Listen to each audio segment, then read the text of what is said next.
Hello everyone, मैं मीनाक्षी बजाज एक बार फिर आप सबका वेलकम करती हूँ अपने चैनल पर।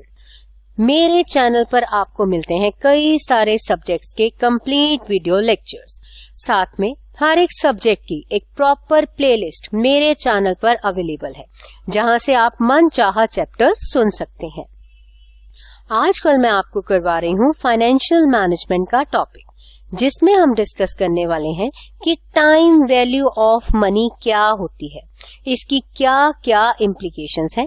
बहुत ही इजी लैंग्वेज में हम जानेंगे कि फ्यूचर वैल्यू का कंसेप्ट क्या है, प्रेजेंट वैल्यू को कैसे जाना और कैसे कैलकुलेट किया जाता है। तो आइए स्टार्ट करते हैं आज का video lecture. Time value of money का कंसेप्ट जो है, उसके अंदर पैसे के यूनिट की वैल्यू को कैलकुलेट किया जाता है और ये देखा जाता है कि अलग अलग समय के अनुसार ये यूनिट की वैल्यू किस प्रकार से फ्लक्चुएट होती है, कितने समय बाद पैसे की वैल्यू कितनी होगी, इसे कैलकुलेट किया जाता है। ये एक बेसिक चैप्टर है जिसे मैथमेटिक्स ऑफ फाइनेंशियल मैनेजमेंट बोला जाता है। इसकी मदद से कई सारे चैप्टर्स हमें और समझ आते जाएंगे। आप जरा चार्ट के ऊपर गौर कीजिए, ये आपको समझाने के लिए मैंने बहुत ही इजी लैंग्वेज में बनाया है। अगर हम कैलकुलेट करते हैं वैल्यू ऑफ मनी जो कि मेरे को आज मिल गई, मान लो मेरे को आज किसी ने 100 रुपए दे दी, उसे मैं कंपेयर करूं, अगर मुझे कोई प्रॉमिस करता है कि 100 रुपए मैं तुम्हें 2 साल के बाद दे दूंगा, तो क्या ये 100 रुपए की वैल्यू सेम है जो मुझे आज मिले, या किसी ने वादा किया है कि मैं कुछ समय बाद दूंगा? जवाब है वैल्यू सेम नहीं है, क्योंकि फाइनेंशियल मैनेजमेंट ये मानती है कि पैसा जो आज रिसीव हुआ उसकी वैल्यू ज्यादा है किससे, जो पैसा कुछ समय बाद रिसीव होगा। और इस कंसेप्ट को नाम दिया गया है टाइम प्रेफरेंस ऑफ मनी का। अब जो टाइम प्रेफरेंस ऑफ मनी का कंसेप्ट है, उसमें एक बात को फाइनेंशियल मैनेजमेंट में बहुत ही ज्यादा बेसिक माना गया है कि मनी की जो वैल्यू है वह समय के अनुसार कम होती जाती है। ये कंसेप्ट है कैश फ्लोज का। अब अगर हम थोड़ा सा पिछले वीडियो लेक्चर को याद करें, जिसमें मैंने आपको वेल्थ मैक्सिमाइजेशन का कंसेप्ट करवाया था, उसमें मैंने आपको ये बताया था कि पैसे की वैल्यू समय के अनुसार कंपेयर करना एक फ्यूचर ओरिएंटेड अप्रोच है, जिसके बेस पर सारा वेल्थ मैक्सिमाइजेशन का कंसेप्ट चलता है। और उसमें ये बोला गया है कि कोई भी डिसीजन लेने से पहले आपको उसकी इम्प्लीकेशंस देखनी होंगी, आने वाले सालों में क्या होंगी, क्योंकि कोई भी एसेट हो या फाइनेंशियल मैनेजमेंट का कोई भी डिसीजन हो, उसकी इम्प्लीकेशन कई सारे सालों में फैली होती हैं। चलो एक एग्जाम्पल की मदद से देख लेते हैं। मान लीजिए एक कंपनी है जिसने डिसाइड किया है कि मैंने एक नया फिक्स्ड एसेट एक्वायर करना है, फॉर एग्जाम्पल लैंड, मशीनरी, कुछ भी हो सकता है। तो उसे एक्वायर करने के लिए उसे पे करना पड़ेगा कुछ पैसा, जिससे खरीदना है सेलर को पे करना पड़ेगा। अब जो मशीन खरीदी जाएगी उसके बेनिफिट्स आने वाले सालों में स्प्रेड ओवर हो जाएंगे। हर साल कुछ कुछ कमाई उस एसेट से होती जाएगी, पर उसको खरीदने के लिए कैश इनफ्लो की जरूरत है। पैसा होगा तभी तो खरीदेंगे। तो कंपनी कोई भी सोर्स या डिफरेंट सोर्सेज को यूज कर सकती है फॉर रेजिंग ऑफ कैपिटल, जैसे कि नए शेयर्स इशू करना, बैंक से बोरोइंग करना, या किसी फाइनेंशियल इंस्टीट्यूशन से लोन ले लेना, या अपने इश्यू किए हुए डिबेंचर्स को बेचना। जो भी ठीक लगे उसे किया जा सकता है।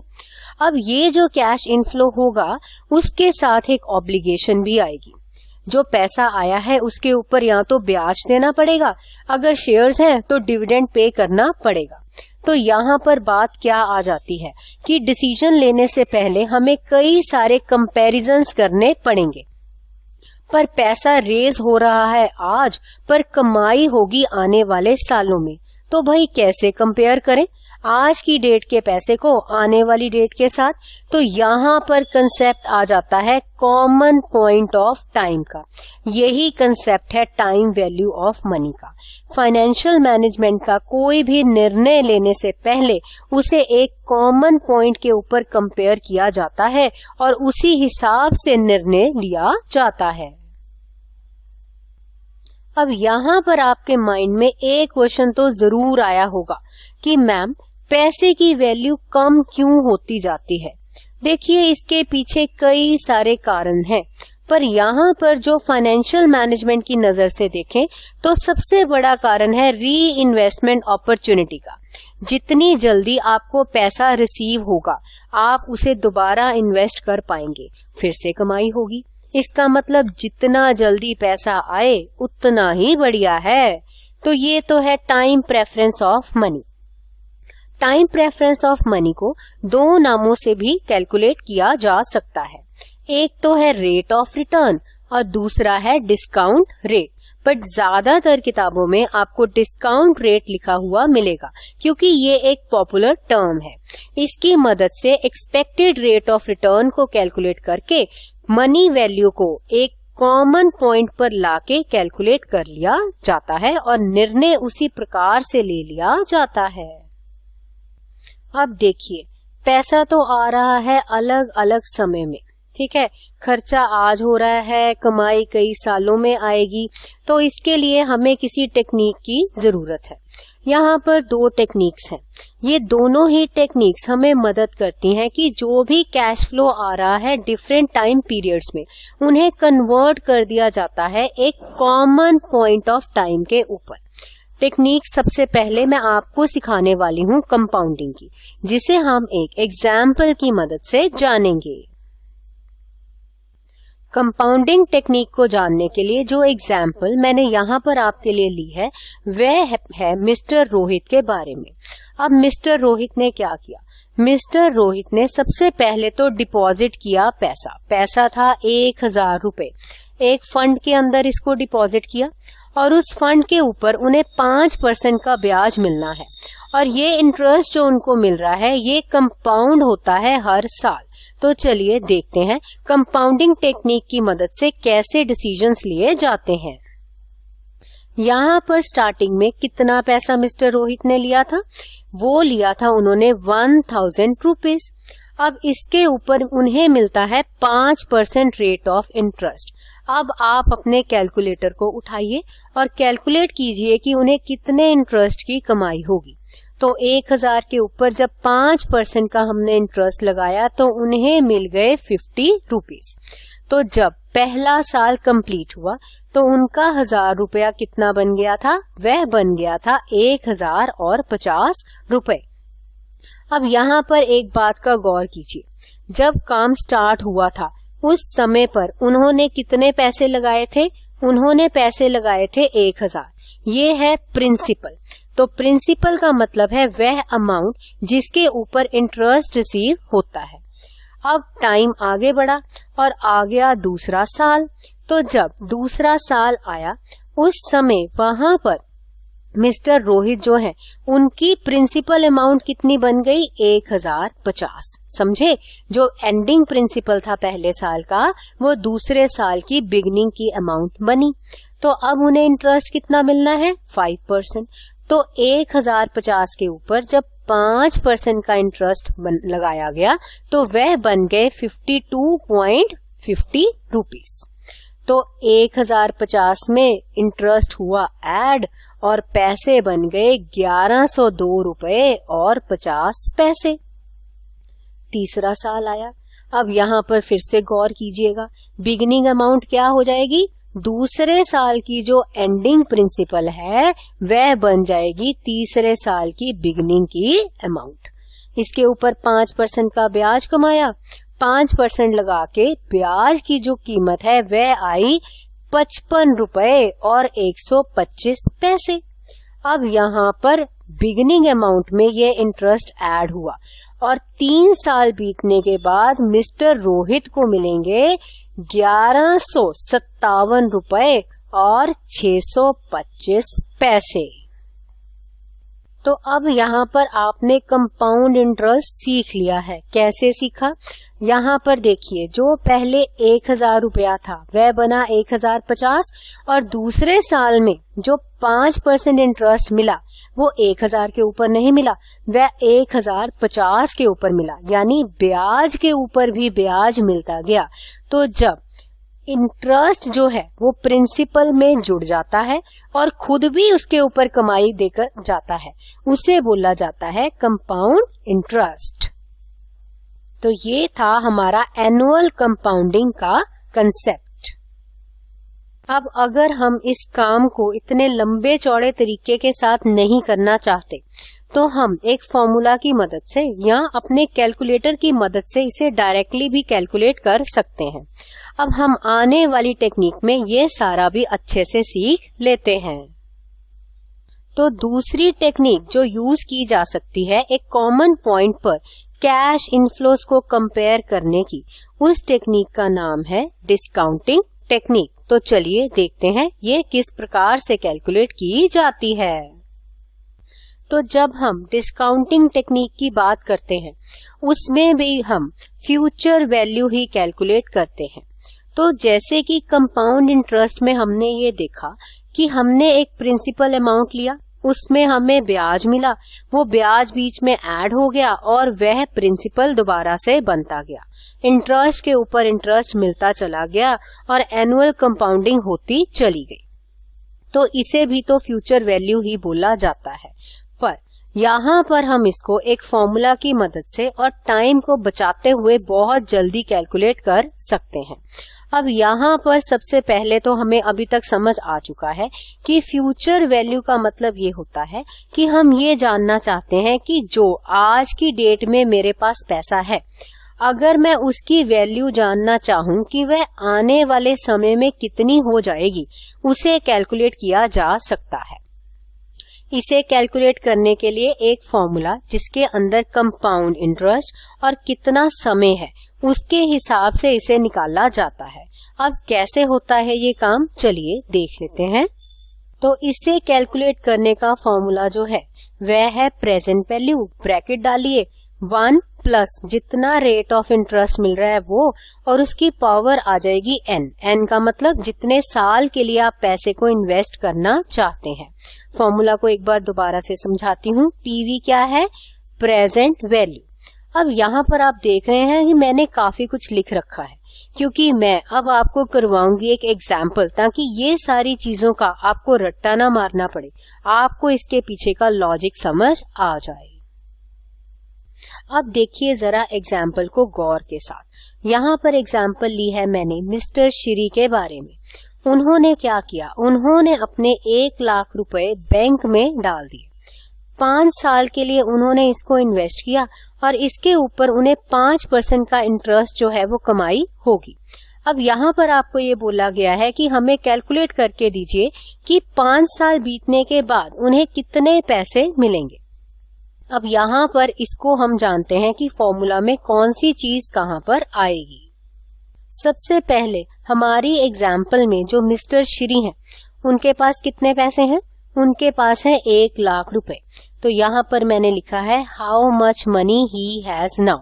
उसको आप लिखोगे प्रेजेंट वैल्यू की जगह। उसके बाद रेट ऑफ इंटरेस्ट 5% मिलना है, तो ये क्या है? He will earn on the money, पैसे के ऊपर कितनी कमाई होगी। और जो n है वह है नंबर ऑफ ईयर्स, यानी कितने सालों के लिए वह अपना पैसा बैंक में डालना चाहते हैं। अब यहाँ पर जरा गौर कीजिए, मैंने इस फॉर्मूला के अंदर सारी वैल्यूज को लिख दिया है। आपको दिखाई दे रहा होगा, ये देखिए यहाँ पर मैंने लिखा है कि फ्यूचर वैल्यू कैलकुलेट कैसे हुई। 1 लाख, 1 में ऐड किया रेट ऑफ इंटरेस्ट। अब गौर कीजिएगा, यहाँ पर रेट 5% है, तो 5 डिवाइडेड बाय 100 वो कितना हो जाएगा? 0.05। गलती से 0.5 मत लिख दीजिएगा, क्वेश्चन गलत हो जाएगा। उसकी पावर आ गई 5। अब इसके हैं 2 तरीके, या तो अपने कैलकुलेटर के ऊपर कर लीजिए। अब दूसरा तरीका ये कहता है कि यहाँ पर आपकी किताबों के पीछे एक टेबल गिवन है। टेबल गिवन है आपको A1 टेबल, उसके ऊपर लिखा है द कंपाउंड सम ऑफ ₹1। उसके अंदर आपको वैल्यू देखनी है। अब यहाँ पर मैं आपको टेबल की मदद से सिखाती हूँ कि वैल्यू कैसे देखी जाती है। यहाँ पर आपको समझाने के लिए मैंने उस टेबल की इमेज लगा दी है। अब गौर कीजिए यहाँ पर काफी ध्यान से। देखिए यहाँ पर कितने साल है, 5 साल है, राइट। तो 5 साल वाला जो आपका नंबर ऑफ इयर्स वाला कॉलम है उसको आपने देखना है। ये रहे 5 साल, ठीक है। अब 5 साल के लिए उन्होंने इसको इन्वेस्ट किया है, तो 5 साल रेट ऑफ इंटरेस्ट कितना है, 5%। तो यहाँ पर हमने कैसे करना है, ये देखो 5 साल और 5%, कितना बन गया हमारा, 5 साल और 5% करके ये आ गई वैल्यू। यानी हमारा जो आंसर आया वो जहां पर ये दोनों आपस में कट गए, यानी 1.276। तो इसी वैल्यू को हमने यहाँ पर फिल कर देना है। यहाँ पर हमने 1 लाख जो है वह उसने पैसा लगाया है, तो हमने क्या किया, यहाँ पर 1 लाख लिखा और साथ में वैल्यू 1.276 से मल्टीप्लाई कर दिया। और हमें बड़ी आसानी से टेबल की मदद से ये पता लग गया कि अगर आज की डेट में 1 लाख रुपया लगाता है और बिजनेस जो है, और ये मिस्टर श्री जो है वो 5 साल तक की वेट करते हैं और 5% का इंटरेस्ट चाहते हैं, तो उन्हें बैंक की तरफ से 1,27,600 रुपए 5 साल के बाद मिल जाएंगे। इसके बाद जो दूसरा कंसेप्ट आ जाता है वह आ जाता है प्रेजेंट वैल्यू का। अब प्रेजेंट वैल्यू का जो कंसेप्ट है वो एग्जैक्टली ऑपोजिट है कंपाउंड वैल्यू के। अब जैसे कि हमने पहले में ये देखा कि आज के पैसे हमें पता है और हमने सोचा कि कई सालों के लिए इसे मैं इन्वेस्ट कर दूं, इस पे कंपाउंड इंटरेस्ट कमाऊं तो मेरे को कितने पैसे मिल जाएंगे, और हमने ये देखा कि पैसे बढ़ के मिल जाते हैं। पर यहाँ पर हमने क्या करना है, हमारे पास अभी जितने पैसे हैं हम उसको कैलकुलेट करने वाले हैं। चलिए देखते हैं कैसे। तो चलिए प्रेजेंट वैल्यू के कंसेप्ट को समझने के लिए हम पहले एक एग्जाम्पल सुनते हैं, फिर देखना कैसे जल्दी से आपको ये कंसेप्ट समझ आ जाएगा। एग्जाम्पल है यहाँ पर आरव के पापा के बारे में। अब होती है क्या बात, आरव के फादर को एक बात मालूम है कि उन्हें चाहिए पैसे। कुछ साल बाद उनका बेटा आरव जो है वह कॉलेज जाएगा और उन्हें कॉलेज की फीस पे करनी पड़ेगी। तो वह ये सोच रहे हैं कि मैं कितने पैसे इन्वेस्ट कर दूं ताकि मुझे 5 साल के बाद 2 लाख रुपया जो है वह मिल जाए।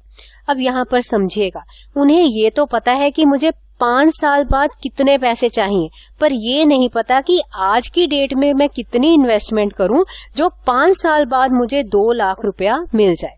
और वह ये भी जानते हैं कि 10% रेट ऑफ इंटरेस्ट ही मिलने वाला है। अब ये तो है ये सारी बात जहां से आपको ये समझ आई कि आने वाले डेट के पैसे पता है, आज की डेट के पैसे पता नहीं है।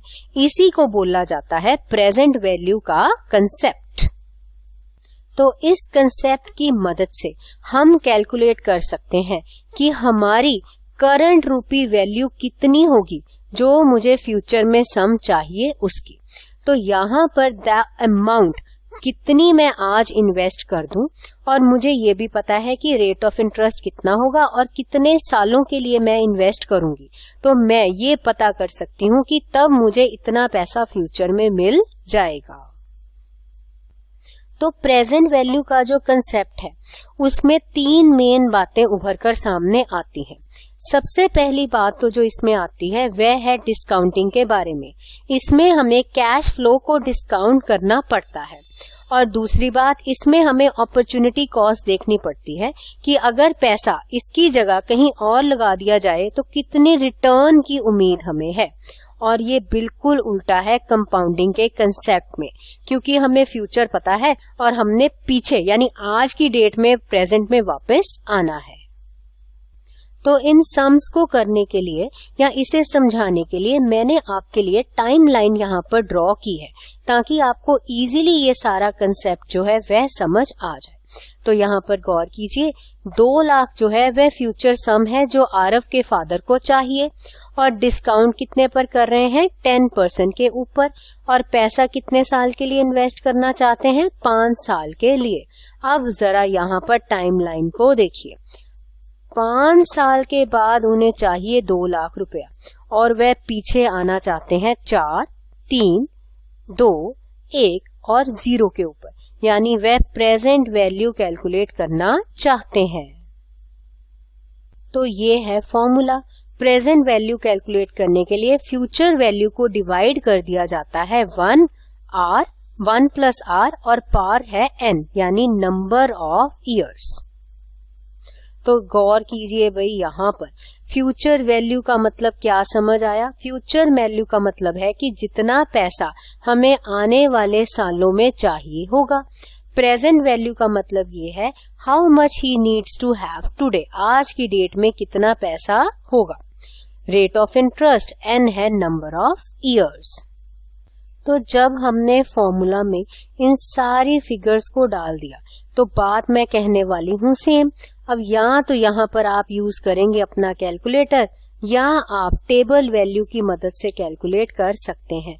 तो 2 लाख डिवाइडेड बाय 1 में 10% ऐड हुए, वो हो गए 1.10 और पार बन गई 5 की, क्योंकि 5 इयर्स के लिए वह इन्वेस्ट करना चाहते हैं। इसके अलावा ये तो है कैलकुलेटर से तरीका। इसके अलावा आप टेबल A3 देख सकते हैं जिसका नाम है प्रेजेंट वैल्यू ऑफ ₹1। अब चलिए हम देखते हैं, यहाँ पर 5 साल है और 10% है। चलिए मैं आपको टेबल देखना सिखा देती हूँ। तो ये है आपका A3 टेबल। जब हमने इसको देखा तो कितने साल थे हमारे पास? है यहाँ पर 5 साल और रेट ऑफ इंटरेस्ट कितना है? रेट ऑफ इंटरेस्ट है 10% का। तो 5 साल तक, या आप चाहें तो ऐसे भी लाइन बना के अपने टेबल में पेंसिल के साथ देखिए। ये देखिए ऐसे चले हम, ये कहाँ पर कट हो गया? 0.621 के ऊपर, यानी टेबल वैल्यू कितनी हो गई? 0.621।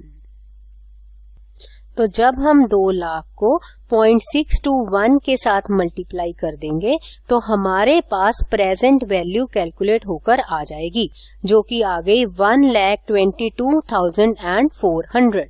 यहाँ से हमें क्या समझ आया? हमारे यहाँ पर 2 अलग अलग पॉइंट के वैल्यू ऑफ मनी थी। मिस्टर आरव के फादर जो थे उनको ये तो पता था कि मुझे 5 साल बाद 2 लाख चाहिए, अब उसे वो आज की डेट के साथ कंपेयर करना चाहते थे। तो इस फॉर्मूला की मदद से उन्होंने कंपेयर किया और उन्हें ये समझ आ गया कि अगर आज मैं 1,22,400 रुपए इन्वेस्ट कर दूं तो 5 साल बाद वह 2 लाख बन के मुझे मिल जाएंगे।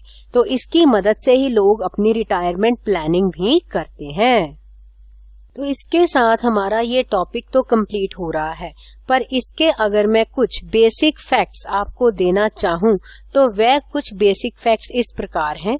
ये देखिए, सबसे पहला बेसिक फैक्ट तो यहाँ पर ये है कि ये जो टॉपिक है ये कई सारे चैप्टर्स में यूज होगा, और जब आप इसकी इलस्ट्रेशंस देखेंगी तो टुडे का जो आज का साल है उसे हमेशा 0 ईयर माना जाता है, और आफ्टर 365 डेज 1 ईयर, इस तरह से बढ़ते जाते हैं।